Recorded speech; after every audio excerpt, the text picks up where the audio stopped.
Woo! What's up, everybody? It's Jeremy here, and I'm ocean bound. I'm going to my happy place in the hunt today. That's awesome. So it's raining cats and dogs today. It's raining all day. The waves are 10 feet at, I want to say like 9-second periods. So they're pretty freaking big, overhead waves that'll be steep relatively fast. I'm pretty stoked. I mean, the wind and the waves are kind of coming from the same direction. It's gonna be hard to get out. And then let me throw another thing out there too. It's blowing pretty good. I wanna say the average right now is 35, and it just said it was blowing 27 to like 45. So it's gonna be a little gnar. I only brought a 4.5.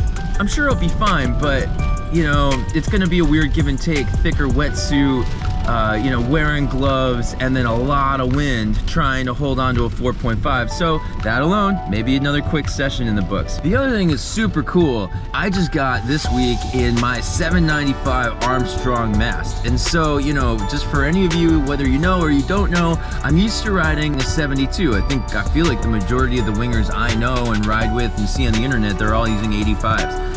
So in a way, I'm always like, I wish it could be a little longer, but I really just don't like that 85 because it's just got a little bit more of a lag and it's got some flex to it, although the flex isn't something that I like really, that really bugs me. But this 795, it's gonna be a little longer and stiff. So is it gonna be a game changer? I don't know, but just having a little bit of extra height is gonna be good for me. Like I said, I still like the 72. I like that direct feeling that it has, and I don't think going from a 72 to a 79.5 is gonna be a significant change, but I think it's gonna be all good things. So that's awesome. So let's flip this around and see what that beach looks like.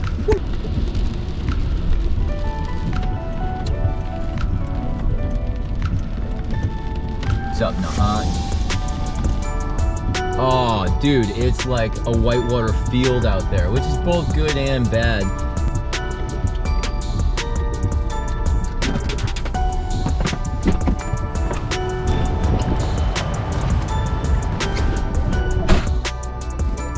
I don't want to run over a core bar. 26 gusting to 41. These forearms are gonna get worked. Yeah, all right, let's get ready.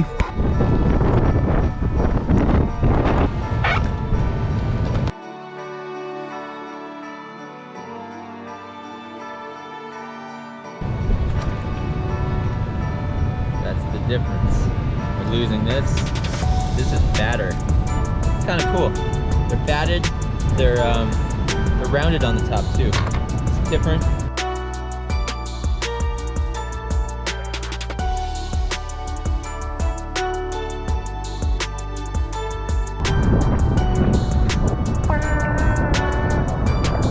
Look at these.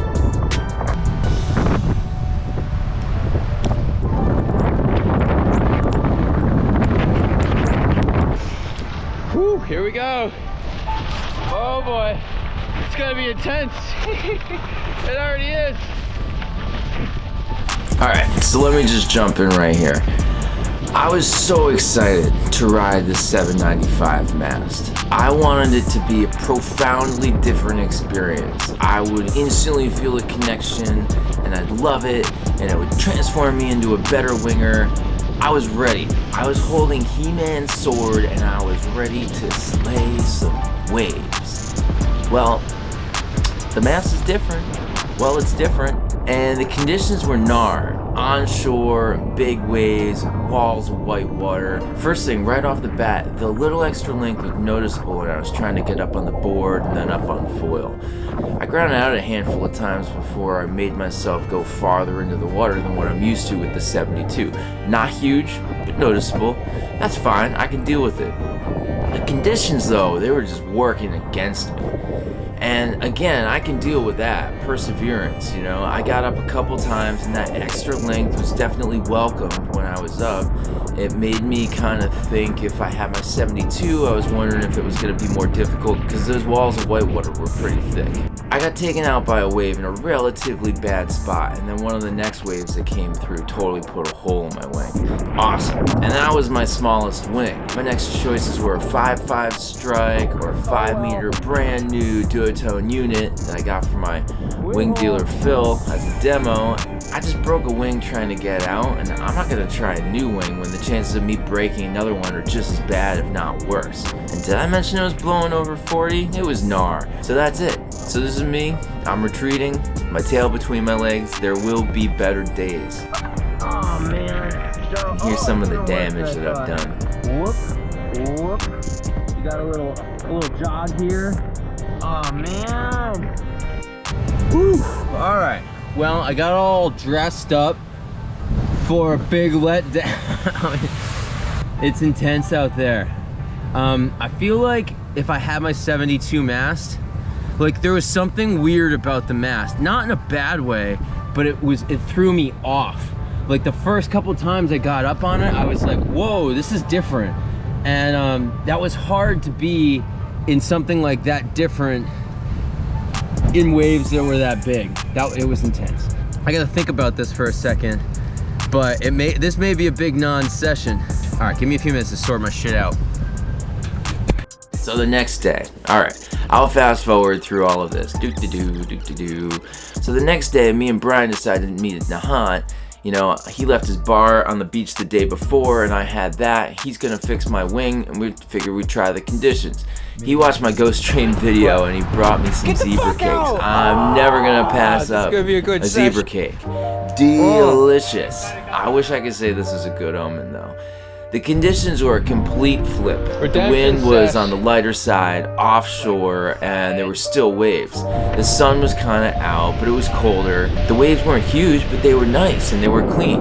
So these conditions, though, they make it relatively easy to get out, but sometimes that can be challenging to surf with like such a headwind. The easy out was the one thing I needed to make this sesh better than the fail from the day before. It was blowing pretty good while we were setting up, so I decided to do a 5.5 meter strike V2. Not the best choice, I'll find. The wind came down right when I hit the water, and I got out relatively easily, but I just really had minimal power to get up on foil. I was able to get up, but it was all I could do to basically stay on foil. And it was just different. I used a 925, a 60 fuse, a 195 tail with the red shim. That's my stock setup on the shorter 72 mast. And I wasn't really sure what to set the mast track on. I always put it to 8, so I just started with 8. And getting up on foil was weird, and it was different. And once I got up, things were okay. It felt a little more precarious up there. I guess it was the extra height, but I swear it was like kind of something else going on. It wasn't terrible, it's just something that I needed to kind of get used to. I had all day, so I ended up going in, switching to a 6.5 unit, and going back out, and that was just a way better call to have more power in my hands. There are two factors that led this session to being kind of annoying. The offshore wind and onshore waves. That's one factor kind of together. When you have these clean waves that are pretty spaced out, the waves are typically moving pretty fast, and you're going right into this headwind. So it's annoying because they're really beautiful waves, but there's a lot of forces working against you as you try to get on those waves. And the other factor, there was seaweed today. I launched into seaweed and then I kind of traveled out of it, but then you turn around and, you know, as you look for your wave coming in, you're just getting closer and closer to that seaweed. And then, oh man, every time I started out in a wave, my nose would just start to plow into the water and dig in. And as much as I want to blame the new rake of the new mast, I just kept hitting seaweed and it was just killing my stoke. It was happening every single wave. It was so frustrating. The waves were fast, and I had my 925, which is a fast foil, and that should have been fine for this mast. I tried to ride them for over an hour, and eventually I stopped, kind of out of frustration. But coming to the realization that this session just wasn't gonna get better, I pulled the chute. It's time to move on. Alright, so what have I learned after 2 sessions in the books on this mast? I'm not satisfied. But it absolutely doesn't mean that the mast doesn't suck. I just walked away from those sessions frustrated. I've been exclusively on a 72 centimeter mast for well over a year. And going bigger from there, from a point where I've kind of let myself get totally comfortable, it's bound to be problematic. I think people coming from an 85 down to the 795 will probably see more of a difference and will probably be able to adapt way sooner and quicker. The only issue you may have is breaching more, which is something that you can totally train yourself not to do. All of this only made me more determined. I'm not going to quit on this mask until I've totally slayed it. It's a pro mask, damn it. I can do this. It's just gonna take a little bit more time and I'm fine. So I'm sorry this video isn't about how awesome this mast is. I wanted that so bad. But you can't always get what you want. Your sessions aren't going to be perfect, and this is just one of those situations. But spoiler alert, the next session I had after these two, I definitely had a better session than my 795, so stay tuned for that. I'm going to do more info on the 795, but I just need some more sessions on it to get used to it. Thanks so much for watching, everyone. As I'm editing this is the 2022 holiday season, so I wish you all a very, very merry holidays. Awesomeness in general whenever you happen to be watching this. Drop a comment if you've tried these new Army masts. Everyone on the interweb says that they're the most amazing things ever, and I want to hear about it. Get me stoked. And with that, I hope all of you guys are doing well out there. I'll see you guys soon on the flip, and I wish you all an awesome day. Later.